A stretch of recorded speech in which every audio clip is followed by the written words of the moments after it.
Bonjour à tous, nous sommes le samedi 13 septembre, nous allons terminer cette belle semaine mariale de la Nativité jusqu'au Saint-Nom de Marie avec quelqu'un qui a su chanter aussi la Vierge Marie de manière incomparable, tellement qu'on l'appelait bouche d'or, Saint Jean Chrysostome.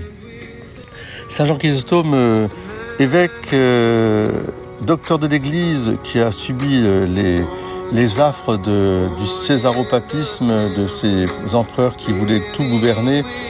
Il a même été exilé parce qu'il avait simplement dit l'évangile dans la cour qu'il ne voulait pas entendre. Alors c'était très beau, très grand, et son éloquence était tout à fait étonnante.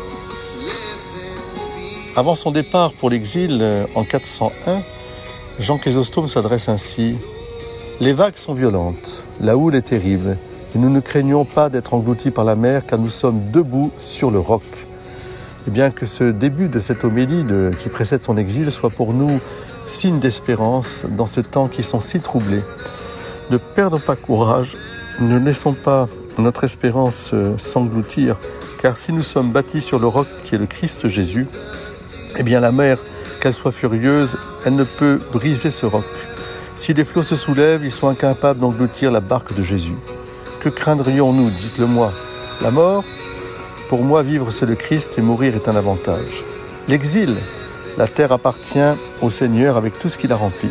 La confiscation des biens, de même que nous n'avons rien apporté dans ce monde, nous ne pourrons rien en emporter.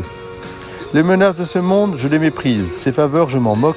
Je ne crains pas la pauvreté, je ne désire pas la richesse. Je ne crains pas la mort, je ne désire pas vivre, sinon pour vous faire progresser.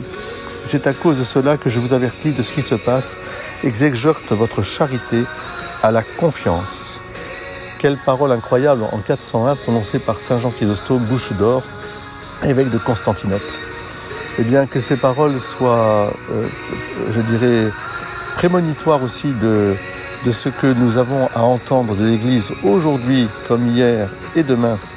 C'est l'évangile du Christ. Ne craignez pas, j'ai vaincu le monde, c'est-à-dire la mondanité avec toutes ces flots d'orgueil, de démesure, de péché, de domination, d'asservissement, d'esclavage.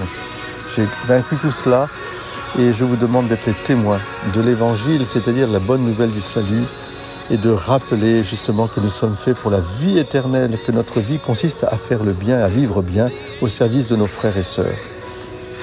Merci Saint Jean Chrysostome de nous permettre de conclure cette belle semaine ce 13 septembre. Et je vous invite à renouveler votre confiance en vous consacrant ce samedi à nouveau à la Vierge Marie. On n'a jamais entendu dire qu'aucun de ceux qui ont recours à vous, implorer votre assistance ou réclamer vos suffrages, ait été abandonné. Merci Vierge Marie, soyez bénis. Merci Saint Jean Chrysostome, veillez sur nous et donnez-nous de saints évêques qui proclament à temps et à contre-temps le royaume de Dieu dans la liberté des enfants de Dieu, la liberté de la Sainte Église. Amen.